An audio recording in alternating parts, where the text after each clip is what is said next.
Okay, pop quiz. How many dice and what is the bonus for a greater healing potion?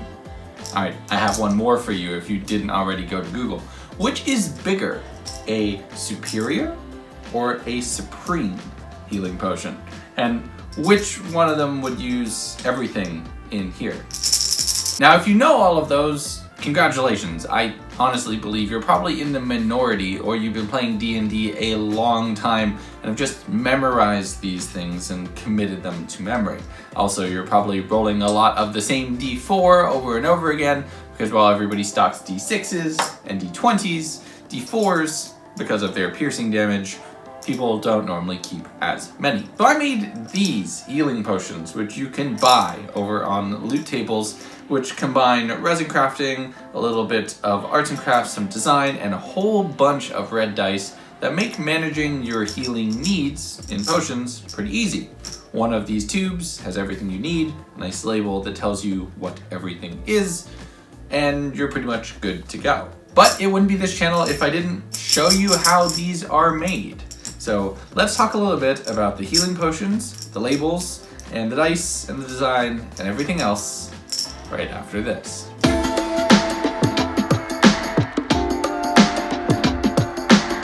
We're going to be using our standard 2 parts resin. I use Art and Glow resin, which does recommend using nitrile gloves and a respirator. Check the safety data sheet on the resin that you're using and make sure that you're always doing something that you're comfortable with how you're working and you're working safely. You mix this up according to the manufacturer's instructions. I'm making quite a bit here because I'm going to be going over about a dozen potion vials for this specific pour, and each one takes about 5 to 10 milliliters. So we're going to have a bit to work with here. After I have everything mixed up, I add this red mica powder, which just gives it this awesome sort of iridescent look. There's a little bit of purples and other things mixed in, which make it very interesting to work with. I love it for the potion vials. Combining that so it's evenly spread out is just a matter of pouring, doing so very carefully, trying to keep a very thin stream of resin and center it in the glass so you don't have anything running down the walls. Match it up against an existing potion vial, which is basically how I know how much to add,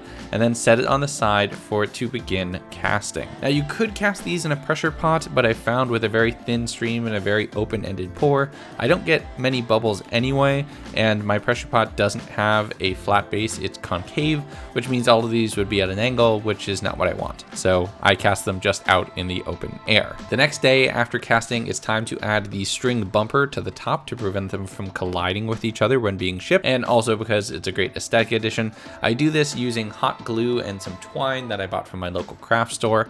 I cut just wider than my mat that I use for measurement, which puts it just over 50 centimeters of twine. I fold it in half and then hold the loop against the glass, spreading hot glue across the top and then squeezing the twine into the hot glue and rotating. I do these counter rotating knots to hold everything in place, tie it off, and then clip the edges. After that dries, it's time to apply the labels. I print these out about a dozen at a time on a standard inkjet printer on some old-timey looking paper. It just makes it easier than trying to print a texture like that, buying paper that just comes with that texture already included into the threading of the paper.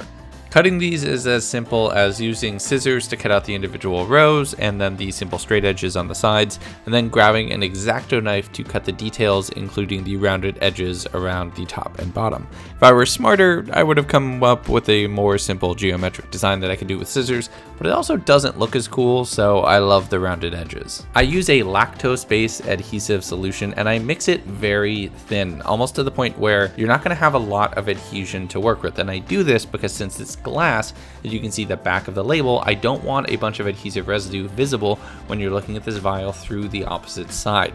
It takes a little bit of refining to know exactly how tacky to do this, and this is something that's going to come with practice, but this is just what I like to use.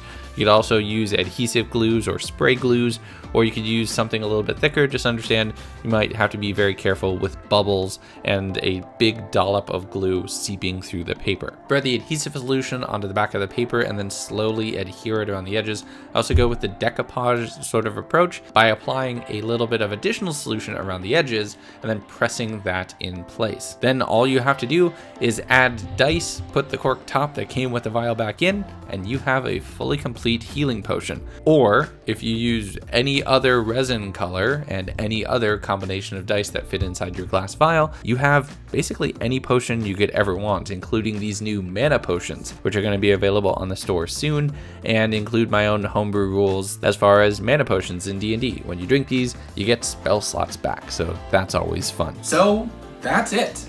Relatively straightforward design, simple, and just keeping it to the point where the most relevant information is here, but it looks like a complete package and has everything you need to not only sell the reality of the world.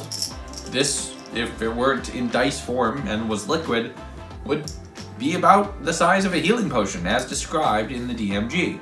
So it helps you sell your world and immerse your players, but also helps you keep the game going so that people don't just need to go into the rulebook to figure out which is which. So it's a win all around. If you enjoyed this video, please leave a comment, leave a like, let me know what you thought. If you want to see additional build videos, whether that be full CNC madness and woodworking and everything else, or more D&D creations as well, I am up for both. I just want to know what you all want to see, so leave your thoughts down in the comments. That's pretty much it. My name is Michael. I like to make stuff. Be good to each other, and I'll see you next time.